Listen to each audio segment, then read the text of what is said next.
G'day Aussie Gridiron fans and welcome to G'day Gridiron, an NFL podcast brought to you by the Aussie Gridiron Network. It is definitely the off-season. We have entered the part of the off-season where everything seems like it just slows down.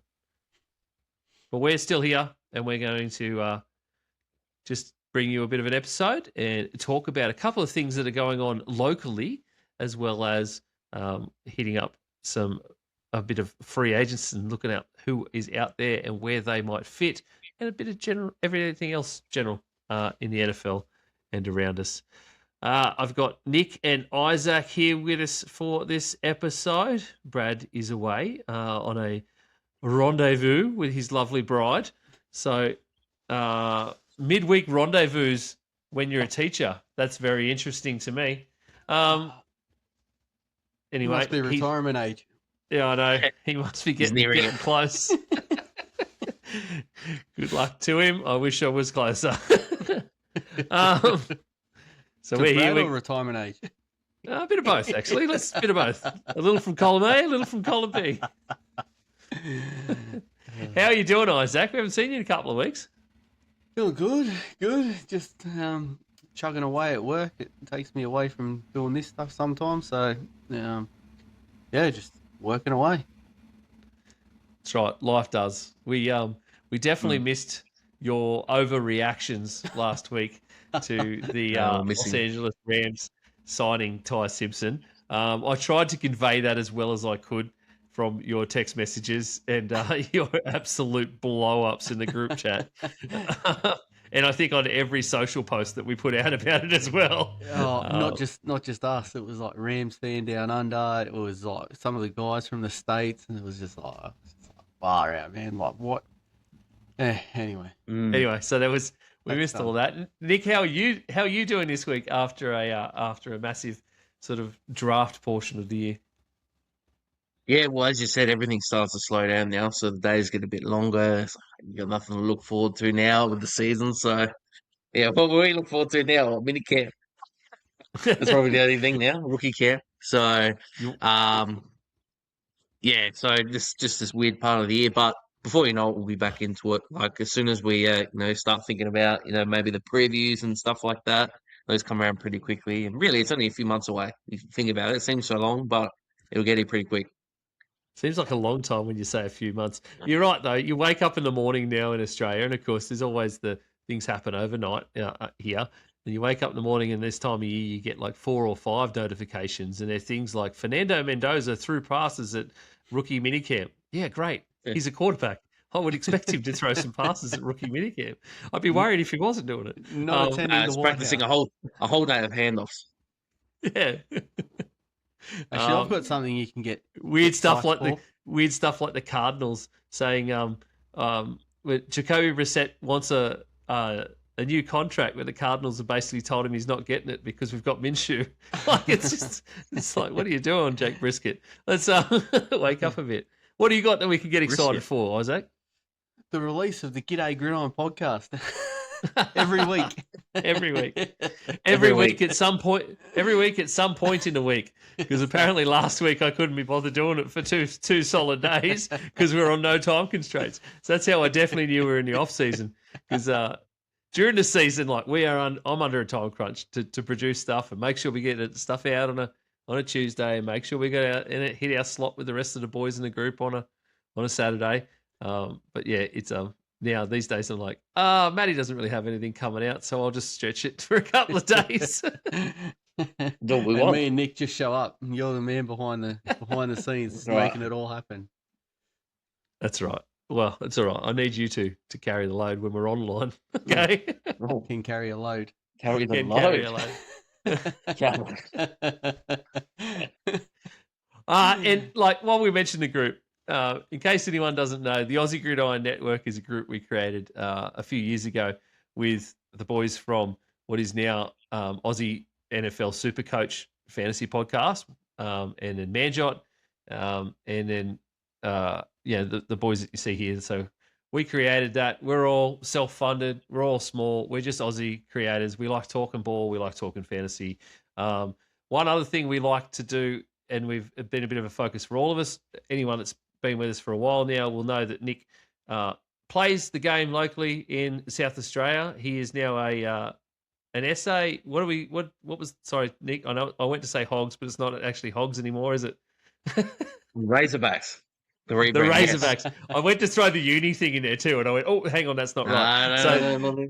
Come on. Nick is a Razorback, part of the South Australian gridiron crew, well, American football South Australia crew, and Manjot and Maddie have been fairly heavily involved with the ACT guys for a long time, doing their commentating, a lot of social stuff for them, and generally just trying to spread the word around the ACT. The other thing we've been trying to do for the last couple of years here and there is essentially spread the word about the Aussie game here in Australia, around Australia. So just where we can, putting out bits of information. Manjot has done a great job last year bringing us Aussie Gridiron Today here and there, where he would do some interviews with some players, even be at the ground and do interviews. Matty did a bit of it. All three of us met up in Newcastle and covered a Newcastle ACT or Hunter ACT game.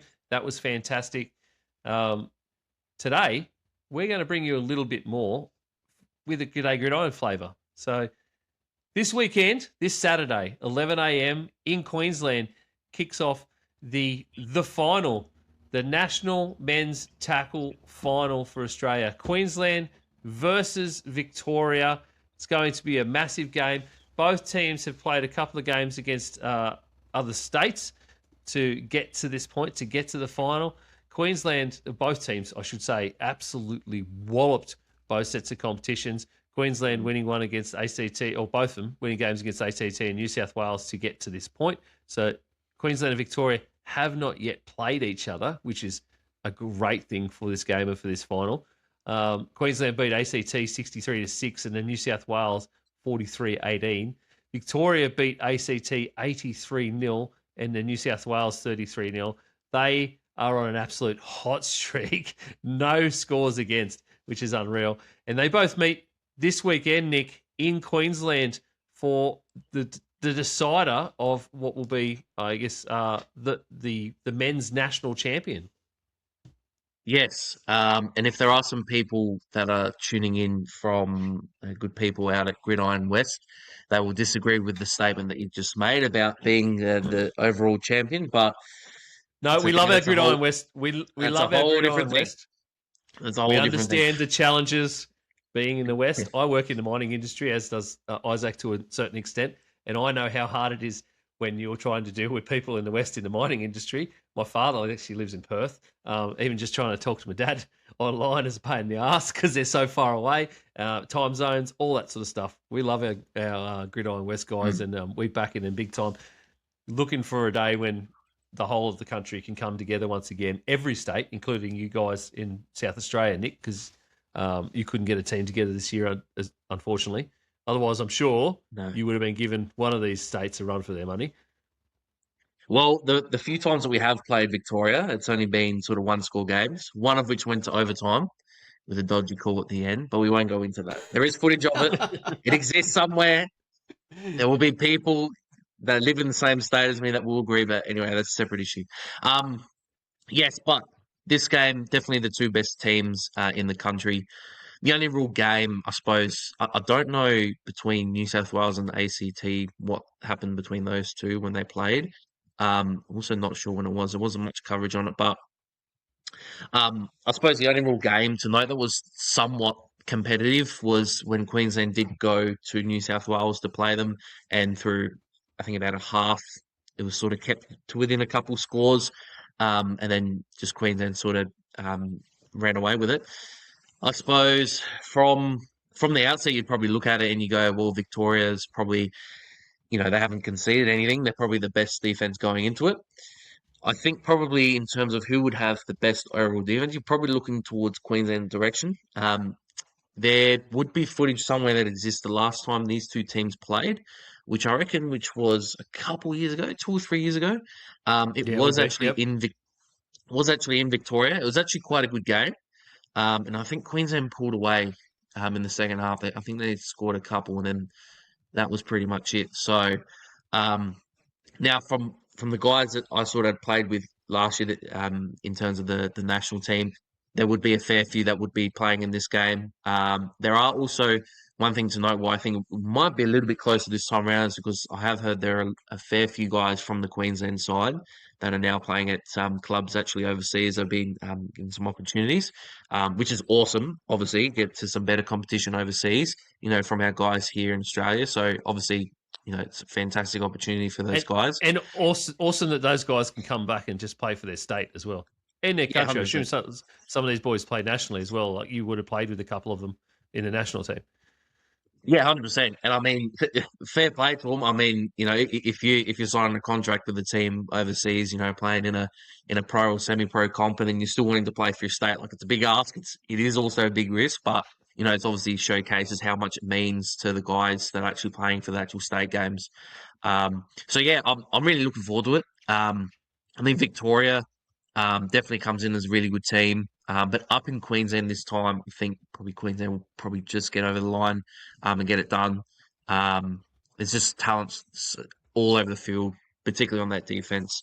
And even though they've lost a few guys, I think more so on the back end, um, it still should be a pretty good game. Actually, I don't know if anyone's sort of seen the stadium that they're playing at, but it looks like a really good facility. I've never played there, but it looks like an excellent facility up in Brisbane. Yeah, Southeast, I should say Queensland as a whole have had so strong, I guess, in the local game in gridiron. Mm, So many clubs spread out across the entire state to the point where they do play north and south. And you see a lot of guys, and a lot of footage from these games where they have really competitive matches against each other. I think guess mm, incredibly fortunate to have that many clubs and big clubs too. mm. There's quite a lot of big clubs that don't just have a men's tackle team; they have a full junior complement, and they have women's games as well. Yeah, And then through the off season, they play a lot of flag and stuff as well. yeah, So I guess they're a lot more fortunate. They've got a bigger pool of players to pull from. And yeah. whilst it looks like on paper Victoria have done a really good job, especially in defence, not conceding a score at all in two games, their pool is much smaller. We've heard over the years, especially over the last 12 months, of losing some clubs and losing a lot of players and a lot of things going on down there with Gridiron Victoria. But it's great that these two teams are going to show up in Brisbane and represent Australian American football. Absolutely. And most of the guys that will be playing in a couple of months over in Auckland will be playing in this game. There will be a fair chunk of those guys. So you're definitely seeing, who are the actually best players in the country. And like you said, like these two states, two states have probably got the most in terms of participation all round. Like Queensland, they won, I think, both the 16s and the 18s. If there's a women's comp as well, they probably won that as well. So yeah, Queensland, you get very much the quality and the quantity up there. Victoria's got heaps and heaps of teams all over. I think they've got about two. I think they've got two 13. junior comps. I think they got 13 all up across Victoria. Yeah, they've got like two two junior junior comps comps, which is two junior insane. comps is huge. That's so good. Yeah, so obviously the game in those two states is going great. So if only we could get that from all the other states. New South Wales, us here, WA, ACT. ACT has been growing as the guys like Manjot and Matty will tell you for sure. They've had increase in the amount of people that are coming out and playing games, and it doesn't look like it on the score sheet. They've got smashed in both their games, which was really disappointing because ACT were really trending towards the right direction and everything. So they would have been absolutely crushed considering those two games. But yeah, nevertheless, like, will be a good game this week. Very much looking forward to it. And yeah, obviously this is the only game that we'll have up until the game against New Zealand in July over in New Zealand. The other big news is, well, I guess AFA, American Football Australia, are live streaming this game on YouTube, on their YouTube channel at American Football Australia. You'll find that 11 a.m. kickoff on there. They streamed all of the junior nationals as well, and Brad did a great job commentating that. And the big news from us, and the reason we're covering that right now as well, apart from the love of the game, is that Brad Cummins has had the call up to commentate this game as well, the final between Queensland and Victoria. So you will hear the dulcet tones of Brad commentating that game. He Unbiased won't commentary. be unbiased, completely unbiased actually. He won't be alone. He is I didn't find out the guy's name, and that is my fault. But the coach of the Queensland under-18 side will be along with him for the ride. Brad told me that, and I forgot to ask the bloke's name. Sorry. Very much apologies. But you will hear Brad on that call. That's going to be amazing. You'll find that on that YouTube channel, completely free. So jump on there from 11 o'clock. And you can watch. They did some amazing stuff broadcasting. The broadcast partner that AFA are using right now is put out some real quality work for the junior game. So I expect that they'll be top notch. And it's great that Brad's getting this call up to do this game. It really puts more of those voices out there. And for us, it's great. And for AGN, it's great. We really want to try and Manjot loves commentating. Anyone that's heard Manjot commentate, and the way Manjot commentates, he's so good at it. He loves doing it. He's been trying to push it out there a lot more. So hopefully this will also open up a few more opportunities for the rest of us at AGN, the boys that do want to get out there and cover the local game nationally. Can I just ask you guys something real quick? Yeah. When I found out we were talking about this game, I went on the internet to try and find anything on this game. And there's one Instagram post about this game. Like, give us something else, like team list, something like. It's tough. It's super tough. Nick probably got the scores from like mates that he know, or where did you find those scores? I mean, the scores. When I sort of watched the game, so I had seen it. Seen sort of not all of every game, but I've seen most of a lot of the games. But there was a post that was put out a fair while ago about just all the scores, like from both teams. So I saw like on I think AFA's Instagram. I mean, if you more so go to like both sort of states' Instagrams, there's a little bit more on that. So it's a lot better set up. Say I just went to the AFA website then, and there's nothing about the game on the website. Like, if this is the national championship game, we've got no coverage on it. Like, unless it's us or we're doing it now. Yeah. Like, even just a little team list. This is what's happening. This is a coach. This is just anything. There is couldn't agree more, mate. To be honest, and it's discussions that we've had internally as a group for a long time. Or someone's cancelled Nick. Look, it's the AFA. The AFA have got Nick. They've got to him. I'm sure Nick will jump back on in a second. This is a discussion we've had for a while internally. AFA are doing a great job. They're really trying to promote the game, but part of promotion is marketing. And their one downfall, unfortunately, seems to be a huge lack of how to market either game. Even they do a lot of flag football marketing. He's back. He's fought off the AFA bad guys, and he's back. Nick is. Their one downfall, I guess, is that marketing and how to market the game. They do a lot of flag stuff, but it is still fairly easy. Like, let's post a video, let's post that, and it's not really information in a way. And that's the lack. And it's really hard for people to find out about the game. The other thing I would say that's also hard for people to find out about, which and no knock on AFA, they are doing a job. Everyone can do better at their job. God knows we are not the best at what we do when we sit here every day, every week and have a chat. But we still give it a go, and we're giving it a crack. But is promoting football and where to find it locally. So whether you want to play it, or even if you just enjoy watching Gridiron, you might enjoy watching NFL. You might be like me, you're way too old to go out and play that game. You'll probably break yourself if you even tried. But you can go and find where that's playing locally. Go down to a local park and sit and watch the game and enjoy yourself. Find some new friends and have a chat to guys, because I'll guarantee you, everyone that plays this game nationally are amazing to talk to, are super passionate about the game, as Nick is. I'm trying not to let you get in trouble, Nick, by the way, because I can say these things because I'm not part of the club. They're super passionate. Find these people, talk to them, and just watch the games and participate in that way if you can. But that's a big thing I would love to see from them in terms of marketing. I know you're saying about the game, Isaac, but just promote everybody. You know, That's yeah. right. Yeah, no, 100%. Like, obviously, it doesn't matter what part of the country you're from. You know, even as simple as get involved in like socials, like comment, like whatever, react. You know, like Ian said, there's a lot of focus on flag, but you know, tackles is a great game. Like, we watch it on the NFL. You know, we're here, we love the NFL. You know, we're talking about it every week. So just to get at the local level, you can rock up.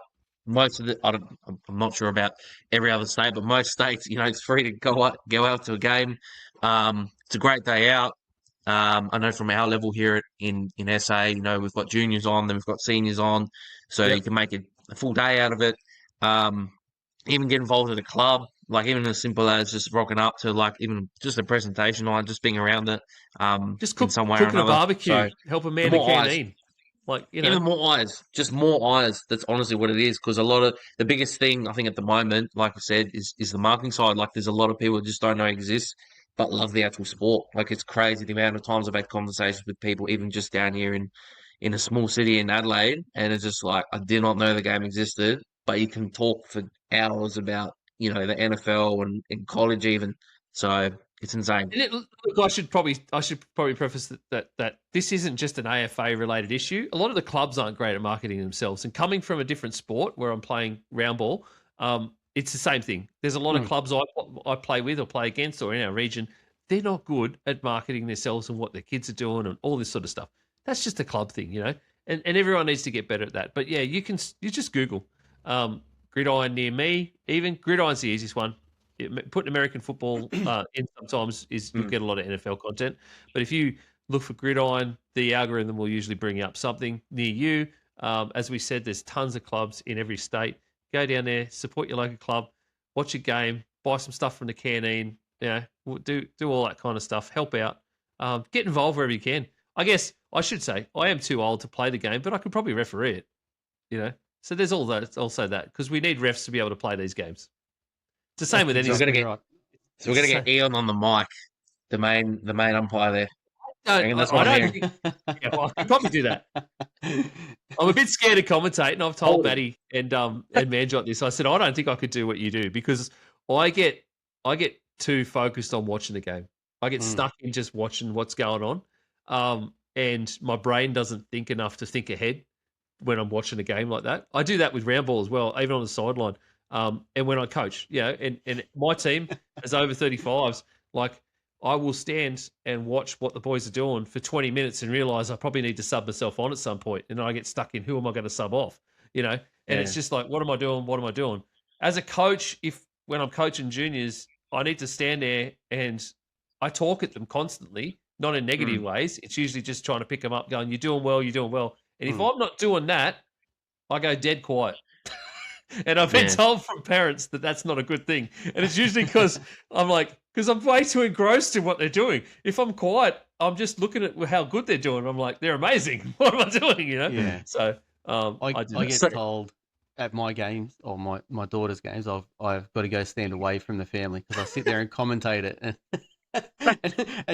my missus is like, you need to be quiet. And I'm like, I'm not saying anything. She's like, you're constantly talking. Go away. So you'll generally find me on the other sideline somewhere, away from all the parents, just sitting there talking to myself. That's what commentating is. You're literally watching it. You're just saying what happened. So, like, exactly. I've done commentating. I've done commentating before for Aussie Rules locally here in SA. Like, I'd love to do it at some point for gridiron as well. In, you know, whatever state or whatever sort of game. Like Manjot is norm, but Ian, it's literally you just watch the game. You say how it is. That's literally it. There's no science. If I had to commentate, I probably need to practice. I would love to do a commentator gig. I would love to do that. I could do refereeing. I would be a head ref easily. You wouldn't take no shit. No, Katie, don't take no shit.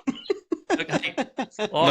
I am an accredited referee for round ball, for soccer, and I've refed my own clubs, as in we play years and years ago. I played in our zone league teams, so they're more premier divisions, and we have a reserve grade and a first grade. And I used to play in resis and then ref first grade because we wouldn't get refs where we are. We'd hardly ever get refs. And I would ref first grade, and they were the worst bunch of players I've ever have to ref, my own players, because they'd be giving me shit about calls. And I would be snapping back at them, just saying, "Well, if you didn't play so fucking bad, I wouldn't have to call by the whistle, would I?" And so I'd be at him and at him. So, but you imagine, ref, I just imagine Ian going up to 150 kilo line and just say, "Well, if you didn't hold, come on now, I wouldn't call it." It's not hard, man. Yeah, I don't blow the whistle because I want to do it. I blow it because you're not doing what you're supposed to be doing. So what do you want to do? I don't see that now. So anyway, so yes, in all that, check out the final on YouTube at American Football Australia. You will find that just search for that on YouTube or search for National Final. It'll come up as well. Queensland versus Victoria. You'll hear Brad commentating that game. That's going to be sensational. We will all definitely be tuning in, as I know a lot of the other boys in the AGM will. And we'll be listening to that, and it's going to be awesome to hear that outcome. It's been great to have Brad on next week, actually, just to break down how that game went. So that is going to be super. I'm going to love that. So tune in for that as well. Let's move on to a little bit of NFL content. There's not a heap to talk about. As we talked about at the top end of the show, you get a lot of notifications about rookie minicamps, which not all of them are going at the moment either. Obviously, all that's going. These guys are, the notifications that I hate now is such and such signed his rookie deal. Well, why are we reporting this? Like, tell me in 2 months' time who hasn't signed yet, so I can go, what's that dude doing? Last year it ruined it for everyone. Yeah. So tell me when that happens. Don't tell me that so and so signed the day after the draft, because there were some guys that immediately signed deals, and it's just like, well, of course he did. And then Ian, you'll get the officially official. Officially official. Yes. Thanks, Rappaport. Officially official. How good. How good. So about the only thing we can really have a look at, I guess, and have a chat about, I thought was let's have a look at the current NFL free agents that are out there, because, of course, these teams have all bulked up with rookies now. Some teams still need depth. They need that veteran presence. I've been watching a lot of NHL lately, so there's a lot of that veteran presence thing coming out now and the enforcer stuff. That's another refereeing job I could do if it wasn't for the skates, Nick. Give me an NHL, give me a hockey refereeing gig. Let them fight. Just let them keep going. Don't even break it up. Just let them keep going. Try and fight me. See what happens. Let's go. First time the ref's going to throw hands. I'm sure it's not the first time. Let's have a look at a couple of the free agents that are at the top end. Boys, is there anyone that stands out to you that's still a free agent, somewhere that you would think that they would 100% fit, like a team that needs these guys that are out there? I will start us off with one. Juwan Jennings had a 2 days of meetings with the Minnesota Vikings and still left Minnesota or left Minneapolis without being signed to the Vikings. There's still talk that they are working on a deal. I'd be interested that what kind of deal Juwan Jennings is trying to work on, that it's had to draw out for nearly a week now. I think Jennings would be a great addition to the Vikings wide receiver room, especially after losing some players or losing some quality depth out of that. It is essentially just Justin Jefferson and Jordan Addison at the moment. There are other guys in there that can definitely be capable as a wide receiver 3, but I think if you add Jennings to that wide receiver room, that really spices up the Vikings roster. So you do need another receiver. That's what you're saying, Ian. 100% they do. 100%. Well, one thing I will say is that he won't be coming back, I don't think, to us. I just think in terms of what he'd be asking for, I don't think we're prepared to give it, even though, we've actually got quite a bit of cap space, which is surprising considering the amount of guys we're paying. But I think the signal of him sort of leaving was when we signed Mike Evans, and now we've just drafted our first pick was also a receiver, so definitely not a chance to come back. The one guy I was sort of looking at, which I know he hasn't been as good since he has left the Chiefs, but actually L'Jarius Sneed. I'm surprised no one has sort of gone through and tried to sign him at all, like recently, like, a premium position at corner nowadays. We've seen what he was like at his best. I get that he is obviously a little bit older now, but the Titans have cut him. So, yeah, I'm very surprised that no one's been able to snap him up yet. The one going down that I find interesting is probably Joe Mixon not being signed anywhere. Like before he had that foot injury last year that kept him out the whole year. The year before he was going quite well before he picked up that injury. So he's one at the running back position that can probably come in and add some value to the team. There's no real other running backs there that can come in and add something to that to the room. So I was surprised to see he's still unsigned. Joey Bosa unsigned as well. Is that right? Yeah, I can see that. Yeah, Joey Bosa still is, and there's been a lot of that talk that people were expecting him to team up with his brother, and yeah, you guys get to sign Joey as well, which would be like that'd be an insane move, great move too. Because storylines are plenty. To have the Bosa brothers just coming at you. Imagine being a quarterback and have the Bosa brothers coming at you, like. We'd be looking at Mighty Ducks kind of Bash Brothers sort of stuff going on, you know? Quack, quack. Come on, John, pick up the phone. David Njoku. I'm surprised no one has picked up Njoku as a veteran tight end yet. There has been some talk about him going to the Broncos, which could be a very, very interesting landing spot for Njoku. I thought he visited the Chargers, didn't he? Yeah, there was that too. I just thought...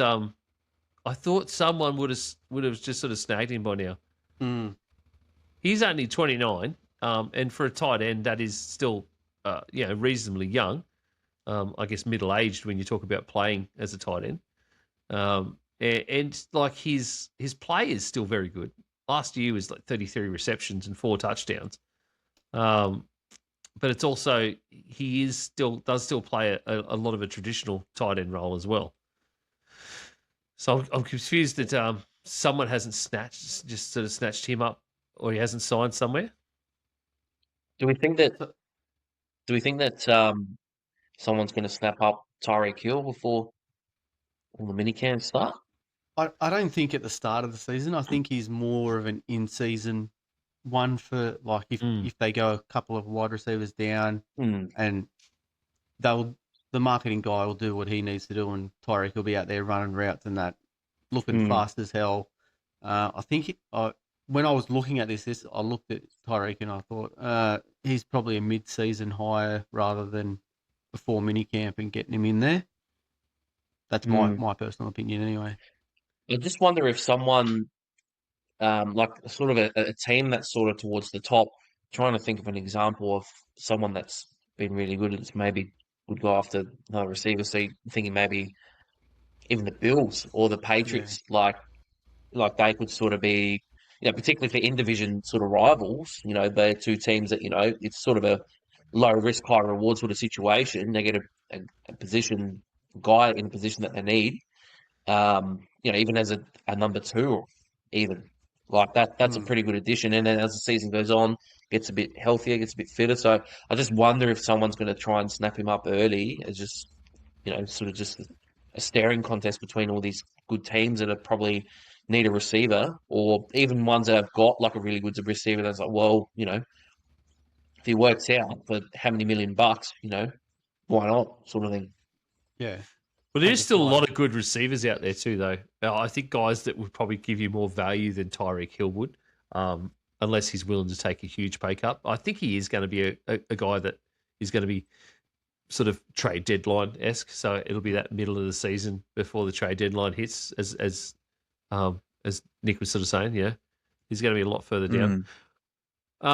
One wide receiver that I was actually surprised about, considering there are so many wide receiver needy teams, like you said, like Nick, the Bills. Deebo Samuel is still out there as an undrafted free agent.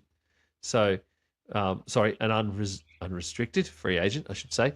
So I'm surprised he hasn't sort of ended up having at least some talks with a couple of these teams yet. I think he'd be I thought he'd be a great fit on the Bills, to be honest. Like a veteran presence Yeah. for their young guys to teach them how to act as an NFL wide receiver. You know, because they've had a lot of problems, as we know, with like the actual culture. It seems like around that wide receiver room and keeping these young blokes actually training and doing what they're supposed to be doing. And I thought Debo is just that great guy these days, still at 30 as well, and he can still give you a lot. Stephon Diggs can't do that.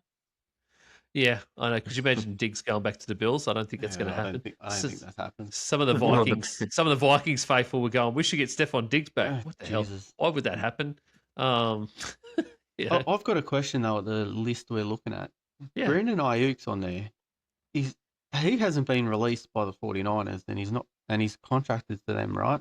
So the list we're looking at is saying he can sign anywhere now. Yes, because it does say he's a street free agent, which means that he could sign absolutely anywhere. I don't think, Nick, he hasn't actually been released by the 49ers. Because I think they're still trying to get something back for him, maybe a 7th rounder or something, or anything like that. Yeah, which I don't think anyone's going to give up. Yep. Considering everything that's happened there. So I don't think we've officially released him. I think we're just sort of waiting. I think it's going to end up being that he gets cut. And I think it's more so as well now that it's very, very technical, but considering, what sort of happened during the season and everything, they're trying to find ways of, how much they have to give him in terms of guaranteed money and everything, considering he wasn't following protocols and everything like that with rehab, which is the biggest thing as the downfall. And obviously where he sort of spiraled and everything. So it's probably a bit of that as well. They're trying to get a bit of return for what they got. I think so. Looking at his contract on Spotrac, he is technically, this is 2026 is the last year of his contract. And some of the info that I'd heard was essentially that they had cancelled his payments because of the not turning up to rehab and all that kind of stuff. So he's technically contracted to the 49ers, but he's not getting paid anything. I think he's getting paid a base wage, like a small base wage, and that's correct. Yep. He was only due essentially $1.2 million as a base wage anyway. So I think that they're just not giving him the rest of his signing bonuses and all that kind of jazz as well. Yeah. Yeah. So it'd be sort of like roster bonuses and all that sort of stuff. So, well, I think technically the sort of base salary, they only get paid, like actually that portion for all players, not just Brandon Ayuk, but during the season. So he pretty much won't be getting paid anything now at all. Even with sort of bonuses and everything, he won't qualify for them. Yeah. And I think tax will take most of his whatever that base salary is anyway. In California, yeah, he's going to be earning very, very little. But I think that's what's actually helping the 49ers. They're essentially saying, well, we're not going to, if no one's going to give up anything for you, we're not playing you, and you can sit because we're basically not paying you anything. So it sounds like that, but then at the same time, they could also be going, you need to get your head together, like But so I think it's more so they're trying. Yeah, I think they're trying to get a return out of it because he signed that big money deal, and really we got 7 and something games out of him. Then he was injured for the rest of that year, and then injured for all of this season because he didn't do, what the team was after for him. So, so I think they're a bit pissed off about it, which rightfully so.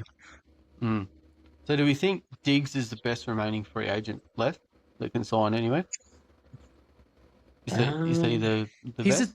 He's the top of that list on that we're looking at on Pro Football Network. Like they've certainly said that it's in their eyes, Diggs is that best one. I don't know whether he would be the best. I guess in terms of value, like play that he could bring to a team, yes, because he is that top wide receiver in a way. Yeah. But just based off his impact last season, because he was quite good towards the end of the season. So where do we think he ends up? Where would Diggs? Stephon Diggs, sign? You reckon? Diggs is a hard one, man. Because he's got so much baggage. Yeah, because I think because your absolute top wide receiver teams, and we all know he's like the top one at the top of the heap is Buffalo Bills, and he's not going to end up there. Mm-hmm. So I'm curious who would want him, and there'd be probably a lot of discussion about who, like, what they're going to pay and what he wants to accept, considering he's got 4,000 children to support as well. Yeah. Do you think there might be a bit of like a team that might come along that's sort of well organized and everything and say, let's give him a crack, like, I don't know, maybe like the Chiefs? Let's see if they can turn the ship and just go, well, let's look at the talent and let's see if we can turn the tide. But you look at that and, do you add Stephon Diggs into a receiver room with, the problems that receiver room has had? It's a bit of a risk. But it's an idea that they might be thinking about. Yeah. Really, you're only looking at, I guess, the Saints or the Browns or the Titans other than that as well, in terms of teams that probably need veteran depth at wide receiver. Maybe the Giants. I just don't know if they'd take him on, though. I don't think they would. I don't think Harbaugh would take on his shit, to be honest. The Commanders could be another spot to get McLaurin some help. Well, that's what I was thinking the Saints a little bit too. Like, you get a lot more help there for sure, as long as you're getting a good deal out of him as well. You don't want to pay him a lot because there is a high propensity for injury, and him just going off the rails if he's not getting the ball enough too, which is part of the other problem. Yep. How about I don't know if I was sort of tossing up whether I brought it up. Quarterback. How's the quarterback free agency rooms? Aaron Rodgers is still the top free agent quarterback. I saw some talk today, and I think it was mostly from the McAfee show, about the possibility of him going to Arizona now because of the stuff that's going on with Jacoby Brissett. Like, Jesus. Could you imagine? You have to take a pay cut, so I don't think he'd do that. Oh, Surely not. It seems like the Steelers are happy to wait for him. They've just sort of said that we can wait for you, which I find just fascinating because I don't know why these clubs are just waiting for him at this point. I think he's going to end up back at the Steelers, right? Sure, you don't see. Do you see him taking on something like Arizona? I don't know. I mean, you go in there in a competition against like Minshew, then maybe like you'd have a pretty good. Yeah, I don't know. The more one I'm interested in is where does Phillip Rivers end up? I was going to get better. Coaching. I was going to get better. Russell Wilson has been linked with so many teams right now. I mean, he would be a good veteran presence, right? Yeah. That knows he's not going to get the starting job, just goes in as someone that sits on the sideline and helps coach a young playmaker in there. He was heavily linked during last week with the Jets. So that's be behind Geno Smith, which would be wild considering Geno played behind Russell Wilson earlier in his season, and in his career rather. So the Jets. How about I'll give you another one for Russ to park the Russ bus. How about Indianapolis at the Colts? Jesus. Behind a good offensive line, a good run game. Behind Daniel Jones. Like take him in there, let him compete against Richardson for the QB2. Knowing that you've probably got a chance to start the season as well. I've got one better. Cincinnati. With Joe. And well, if Burrow's going to get injured, you are there. I guess if you're us, you want to pick a team where you can really bank on the QB getting injured, don't you? And it's horrible to think about for your career, isn't it? Like, where can I go that I could either compete really well, like do the Daniel Jones thing, was where he was super confident that he could compete against Richardson to win that job, or go, where can I go where the starting QB is most likely to get injured? So essentially the AFC North, we're saying. It could be. AFC North. What about, he wouldn't go back to Denver, would he? You could also put Russ. Oh, you know where else you could put Russ? I just thought of the Dolphins. Oh, yuck. No, thank you. So Throwing to no one. Malik doesn't pan out. You're in the sunshine in Miami, you know. Ciara would love it. Oh. Ciara. Beautiful. Hey, wouldn't that be fantastic? What else you got? Anyone, boys? I was just looking through. There's not really much. Keenan Allen's still out there. He did all right. Not much else out there really. Taysom Hill, the old Swiss Army knife. Who we got out there in defender land? There's a few tackles and edges. Yeah, there's a few edges. Like, I know a bit older, but Leonard Floyd still out there. Obviously, we mentioned Joey Bosa. I can't believe Clowney is still thinking about signing anywhere. Hassan Reddick? Hassan Reddick. He's worth a flyer. He's got to turn up. He does have to turn up, but I reckon he's worth something. What about, again, veteran presence? What about like a Cam Jordan?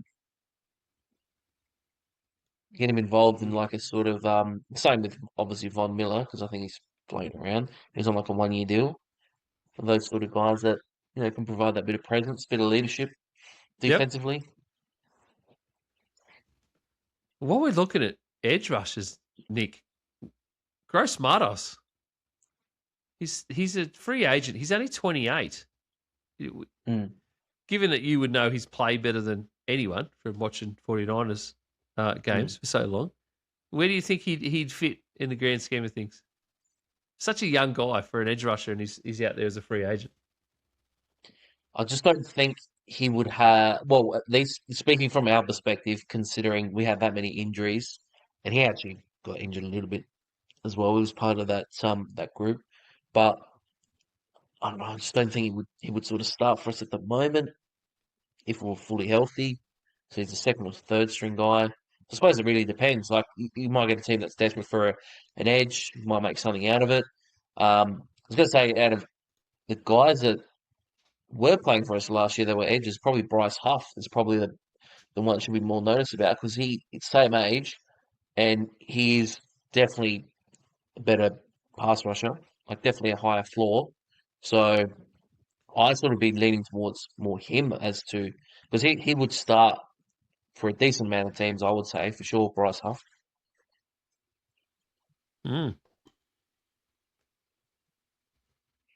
Righto. Well, that's just a bit of a snapshot on some of the free agents that are still out there. If you've got thoughts on any, you can, any of the guys we talked about, but also any others, if you wanted to mention, and we can have a chat about those another day. You can chuck them out to us on our socials at G'day Gridiron on Facebook and Instagram. Check out the AGN socials and the boys from Aussie Supercoach as well. You'll find all the AGN links at Linktree/Aussie Gridiron Network. And as we said earlier, the final Queensland-Victoria game at American Football Australia on YouTube, 11 a.m. on Saturday, this Saturday. Make sure you check it out. Support the local game wherever you can. Go down and find a club. And until next week, we will see you later.